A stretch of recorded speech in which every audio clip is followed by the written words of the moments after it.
Welcome to the Lost Tactician, where history meets survival and forgotten ingenuity comes back to life.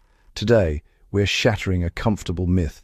Waterproof clothing existed 800 years before Gore-Tex was invented, and beeswax wasn't the secret. Imagine standing in a driving rainstorm, wrapped in medieval garments that shed water like a duck's back, or sleeping beneath a shelter that's endured weeks of autumn downpours without a single drip reaching your bedroll.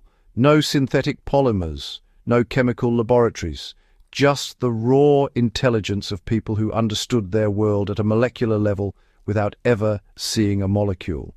The question isn't whether they could do it. The question is how and why we forgot. Consider the reality of medieval existence.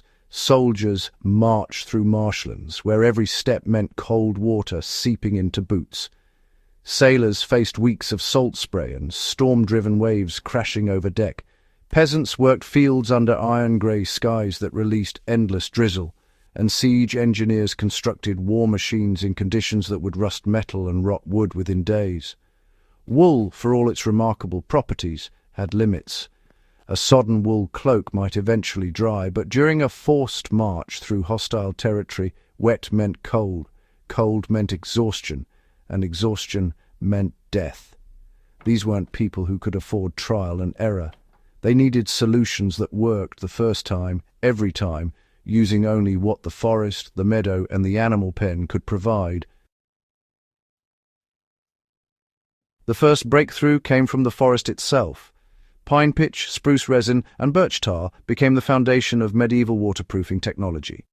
When pine resin is harvested and heated, something remarkable occurs at the microscopic level.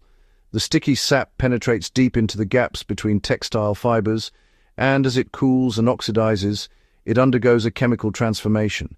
The molecules cross-link, creating a flexible yet hydrophobic barrier that water simply cannot penetrate. Medieval craftsmen didn't understand polymer chemistry, but they understood results. They knew that cloth treated with properly prepared pine pitch would shed rain for months, that the resin remained pliable in cold that would crack beeswax like glass, and that heat merely softened it rather than causing catastrophic failure. The application process required patience.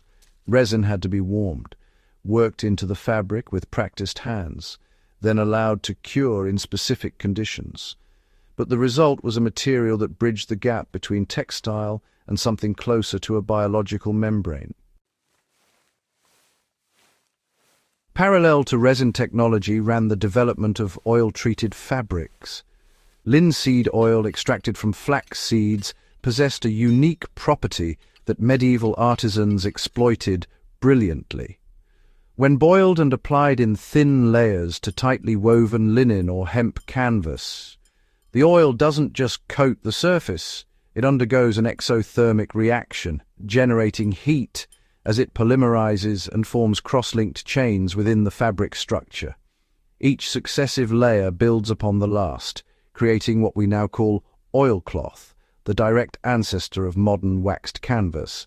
Sailors particularly favored this method, coating heavy sailcloth to create protective covers for cargo and themselves. The trade-off was real. Oil-treated fabrics sacrificed breathability for waterproofing, and they carried a distinctive smell that announced a sailor's profession long before he spoke. Coastal communities sometimes substituted fish oil, which, despite its pungent character, provided excellent water resistance when worked into densely woven wool. The smell was the price of staying dry, and for men who might spend weeks at sea, it was a price gladly paid. Animal hides represented the pinnacle of medieval waterproofing technology. The process began with smoke tanning, a technique that, well, chemically altered the collagen structure of the hide itself. When animal skin is exposed to dense smoke over extended periods, the aldehydes in the smoke cross-link with the protein fibers, fundamentally transforming the material. Combined with brain tanning, using the emulsified fats from the animal's own brain, the result was leather that could shed water for hours while remaining supple enough for comfortable wear. These treated hides formed the outer layer of military tents, the cloaks of scouts who needed to move silently through rain-soaked forests, and the coverings of shelters that housed entire families through brutal winters. Unlike early woven fabrics, properly tanned hide didn't absorb water. It guided water away, channeling droplets along the natural grain of the material until they fell harmlessly to the ground. Medieval engineers understood something, that modern outdoor enthusiasts have recently rediscovered.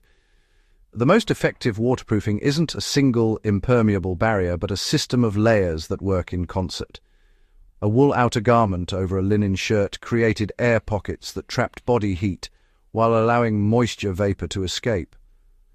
The principle wasn't to block water, but to shed it before it could penetrate. This same logic governed shelter construction. Thatch wasn't laid flat, but overlapped at steep angles, creating a surface where water had no choice but to run downward and off. Hide tents weren't sealed tight, but tensioned so precisely that water beaded on the surface rather than soaking through. Medieval masons, designing cathedral roofs, installed lead flashing and drip edges that anticipated water's behavior, guiding it away from vulnerable joints and seams. They fought water not by confronting it directly, but by understanding its nature and working with gravity, surface tension, and geometry. The architecture of medieval shelters reveals a sophisticated understanding of water management. Roofs pitched at 45 degrees or steeper ensured that even heavy snow would slide clear before its weight became dangerous. Thatch density mattered enormously. Too loose and rain penetrated, too dense, and the thatch retained moisture and rotted from within. The solution was layering the thatch so that each bundle slightly overlapped the one below, creating channels that moved water downward and outward. Critical structures received resin-sealed seams where different materials met, and overhangs extended far enough that wind-driven rain couldn't reach the walls below. Wattle and daub walls, seemingly primitive, actually incorporated waterproofing at the construction stage. The clay and straw mixture was finished with lime wash or oil treatments that hardened into a weather-resistant surface while maintaining the wall's ability to breathe and regulate interior humidity. These weren't accidental features, but deliberate engineering decisions based on generations of accumulated knowledge. Beeswax enjoys an outsized reputation in modern discussions of medieval waterproofing, but historical evidence suggests its role was far more limited than commonly believed. The reason is simple physics. Beeswax becomes brittle in cold temperatures, cracking and flaking away from fabric when soldiers most needed protection. In heat, it melts and runs, leaving garments sticky and useless. Unlike pine resin or properly polymerized oils, beeswax lacks the molecular structure to remain flexible across the temperature ranges medieval people routinely encountered. It worked adequately for small-scale applications, sealing documents, coating thread for leatherwork, but for serious waterproofing of clothing and shelters, it was never the primary solution. Its persistence in historical memory likely reflects availability and ease of use rather than effectiveness. Beeswax was simple to apply, but simplicity isn't the same as superiority. What strikes hardest about medieval waterproofing technology is its sustainability. Every solution was repairable in the field using locally available materials. A torn and resin-coated cloak could be patched and retreated, with pine sap collected from the nearest forest. Oil-treated canvas could be refreshed with linseed oil carried in a soldier's pack. When these materials finally wore out, they biodegraded completely, returning their elements to the soil.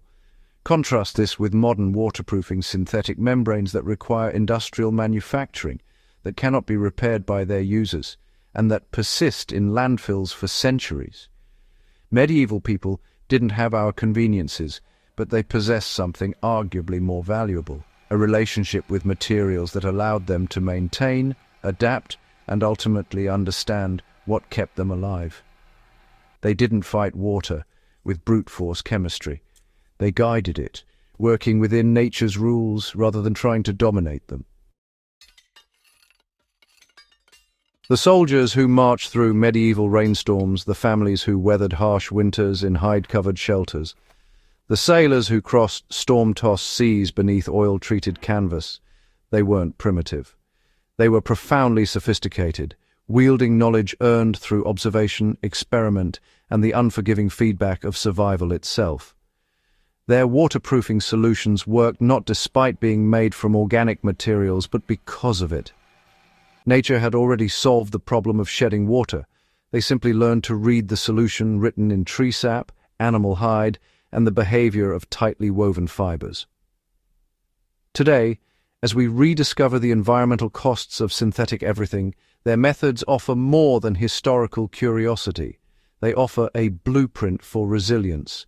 If this journey into forgotten ingenuity resonated with you, hit that like button and share this video with anyone who believes survival wisdom belongs only to the modern age. Subscribe to The Lost Tactician for more explorations of how history, endurance, and human cleverness intertwine. Because the past isn't dead, it's a survival manual we're only beginning to read again.